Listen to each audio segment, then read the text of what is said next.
اعوذ باللہ من الشیطان الرجیم بسم اللہ الرحمن الرحیم وَإِذْ أَخَذْنَا مِيثَاقَ بَنِي إِسْرَائِيلَ لَا تَعْبُدُونَ إِلَّا اللَّهَ وَبِالْوَالِدَيْنِ إِحْسَانًا وَذِي الْقُرْبَى وَالْيَتَامَى وَالْمَسَاكِينِ وَقُولُوا لِلنَّاسِ حُسْنًا وَأَقِيمُوا الصَّلَاةَ وَآتُوا الزَّكَاةَ ثُمَّ تَوَلَّيْتُمْ إِلَّا قَلِيلًا مِّنكُمْ وَأَنتُم مُّعْرِضُونَ۔ وَإِذْ أَخَذْنَا مِيثَاقَ، وہ کے معنی اور، اِذ جب، یاد کرو اس وقت کو جب ایسا ہوا۔ اخذنا، اخذا لیا، پکڑا، نہ ہم نے، اخذتو میں نے پکڑا، میں نے لیا، اخذتا تو نے لیا، اخذتی تو ایک مؤنث نے لیا، اخذتم تم سب مذکر نے لیا، اخذتن تم سب مؤنث نے لیا، اور اخذنا ہم نے لیا۔ اور ان سب عورتوں نے کہنا ہو تو ان سب نے ہن یا خذنا،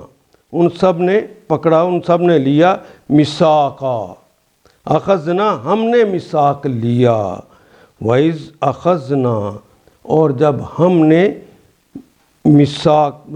پختہ عہد، ہم نے پہلے بھی پڑھا ہے،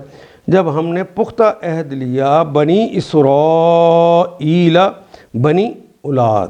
اسرائیل، یہ کلمہ اسرا پلس ایل سے مل کر بنا ہے۔ اسرا کا مطلب ہو گیا بندہ، اور ایل کا مطلب ہو گیا اللہ، اللہ کا بندہ، اللہ کے بندے کی اولاد۔ مراد یہ ہے بنی اسرائیل حضرت یعقوب کی اولاد سے جب یہ پختہ عہد لیا، لا تعبدون، لا نہیں، تے تم کے لیے آ گیا اور مضارع کی علامت کے طور پہ آ گیا، واؤن جمع کی علامت کے طور پہ آ گیا، باقی تو ہماری زبان کا کلمہ رہ گیا اب۔ عبادہ اس نے عبادت کی، یعبدو اس نے غلامی کی، یعبدو وہ غلامی کرتا ہے یا کرے گا، تعبدو تم عبادت کرتے ہو یا کرو گے، تعبدون تم سب غلامی کرتے ہو، تم سب کہنا مانتے ہو، تم سب پوجا و پرستش کرتے ہو، تم سب اس کے نام کی مالا جپتے ہو، جو حکم دیتے ہیں تم اس کو مانتے ہو۔ پختہ جب عہد لیا، لا تعبدون تم عبادت نہ کرنا، الا سوائے اللہ، اللہ کے، جب تمہیں کہا کہ صرف اسی کا کہنا ماننا، اسی کے نام کی مالا جپنا، اسی کے نام کی پرستش کرنا، اسی کے آگے جھکنا، اور مناسک عبادت کو طے کرنا، صرف یہ حق اسی کا ہے، اس کے علاوہ کسی سے نہیں، کیونکہ اللہ کے بعد جو آئے گا یہ اس سے نتھی ہو جاتا ہے، باقی سب سے کاٹ دیتا ہے، اس لیے عرب اللہ کو ادات استثناء کر دیتے ہیں، الا اللہ سوائے اللہ کے، اللہ کے استثناء ہو گیا، یعنی اللہ کے علاوہ پھر کسی سے نہیں یہ تعلق رکھا جا سکتا۔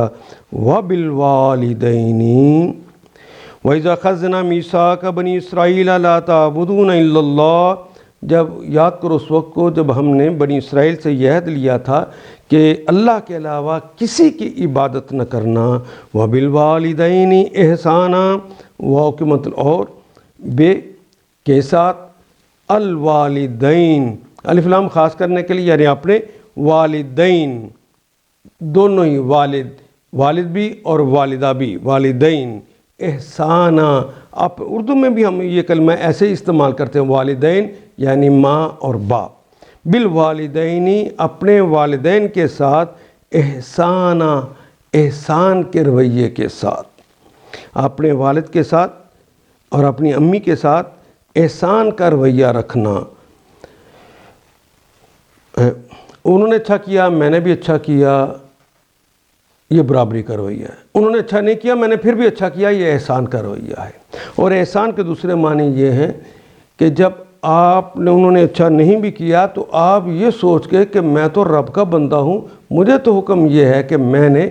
عمدہ اور بھلے طریقے سے اچھے طریقے سے ان کے ساتھ رہنا ہے، تو آپ نے پھر اللہ کو جانتے ہوئے دیکھتے ہوئے پھر اس طرح کا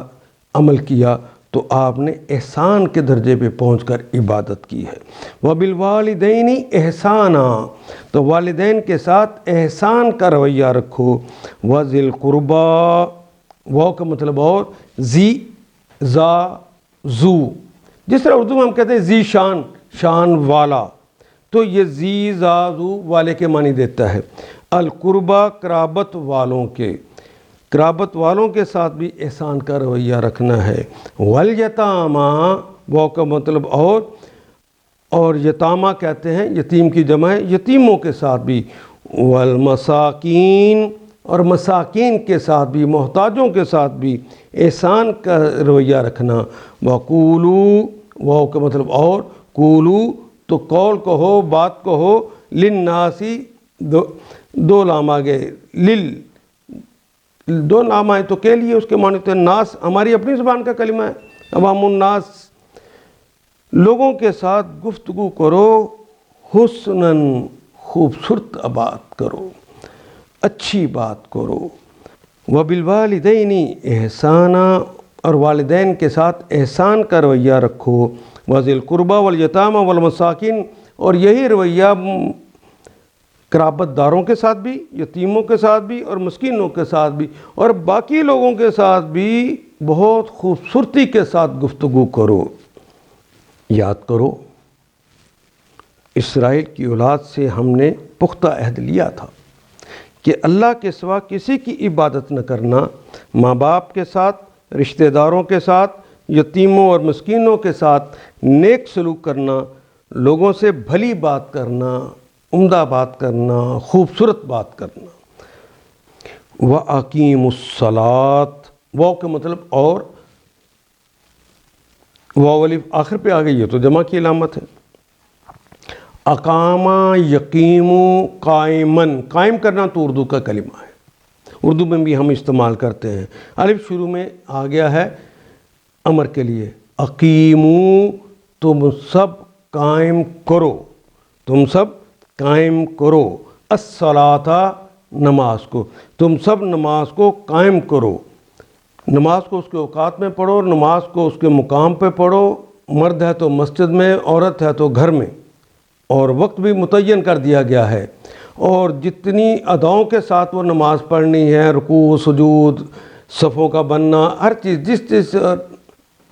اور وضو کرنا، رکوع، سجدے، سلام، تشہد، ان سب کے حوالے سے بھی، اور وہ جو باتیں ہم نے نماز کے اندر کہنی ہیں، جو اللہ سے گفتگو کرنی ہیں، وہ جو راز و نیاز کرنا ہے، اس ساری باتوں پر اگلی نماز تک قائم رہنے کا نام ہے نماز کا قائم کرنا۔ وَأَقِيمُوا الصَّلَاةَ، تو نماز کو قائم کرو۔ وَآتُوا الزَّكَاةَ، وہ کا مطلب اور، آتا یاتی، اردو میں کہتے ہیں عین اور توئے سے، عطا کرو، واو الف جمع کی علامت، اور تم سب عطا کرو الزکاۃ، زکوٰۃ کو، اپنے مال سے اس کو پاک کرنے کے لیے جو اللہ کا دیا ہوا نصاب ہے اس کے مطابق اگر مال آپ نکال دیتے ہیں، غریبوں مسکینوں کو جن جن شکوں میں کہا گیا ہے ان 8 شکوں میں دے دیتے ہیں تو یہ زکوٰۃ ہے۔ اس سے پلس اگر دیتے ہیں تو وہ صدقات ہے۔ تو زکوٰۃ دو، ثم پھر، تولیتم، یہ کلمہ بھی بار بار آ رہا ہے، تولا، یتولا، پھر جانا، اباؤٹ ٹرن، الٹے پھر جانا، اللہ، سوائے اس کے، قلیلاً، سوائے تھوڑے لوگوں کے، بس تھوڑے لوگوں کے علاوہ باقی لوگ تو اپنے اس پختہ عہد سے پھر گئے۔ والدین کے ساتھ احسان کے رویہ، قرابت داروں کے ساتھ، یتیموں کے ساتھ، مسکینوں کے ساتھ احسان کے رویہ اختیار نہ کیا، اس کے برعکس لوگوں کے ساتھ اچھے طریقے سے گفتگو بھی نہ کی، اور الٹے پاؤں پھر گئے، سوائے چند لوگوں کے، اچھے لوگ تھے وہ اس پر قائم رہے۔ منکم، تم میں سے، وانتم، وہ کا مطلب اور، انتم، تم سب، موردون، آرادہ یوردو ارازن، توجہ نہ دینا، بے رخی برتنا، منہ پھیر لینا، ان سارے معنی کے اندر یہ کلمہ استعمال ہو۔ وَأَنْتُمْ مُعْرِضُونَ، اور تم اعراض کرنے والے تھے، منہ میں پھیرنے والے، بے رخی اختیار کرنے والے تھے۔ یاد کرو اسرائیل کی اولاد سے ہم نے پختہ عہد لیا تھا کہ اللہ کے سوا کسی کی عبادت نہ کرنا، ماں باپ کے ساتھ، رشتہ داروں کے ساتھ، یتیموں اور مسکینوں کے ساتھ نیک سلوک کرنا، احسان کے درجے پہ سلوک کرنا، لوگوں سے بھلی بات کہنا، نماز قائم کرنا، زکوٰۃ دینا، مگر تھوڑے آدمیوں کے سوا تم سب اس عہد سے پھر گئے اور اب تک پھرے ہوئے ہو۔ وَأَنْتُمْ مُعْرِضُونَ، تمہاری حالت یہ ہے کہ ابھی تک پھرے ہوئے ہو۔ ان آیات کو ایک دفعہ پھر تلاوت خود کیجیے، عربی مبین پڑھتے ہوئے دیکھیے کیا بات پوری اندر اتر رہی ہے؟ کیا یہ اردو کے سانچے میں ڈھلتی گئی ہیں عبارتیں؟ اگر بات سمجھ آنی شروع ہو گئی تو الحمدللہ یہی ہمارا ہدف ہے اور یہ ہدف پورا ہو گیا۔ اللہ میرا اور آپ کا حامی و ناصر۔ الف لام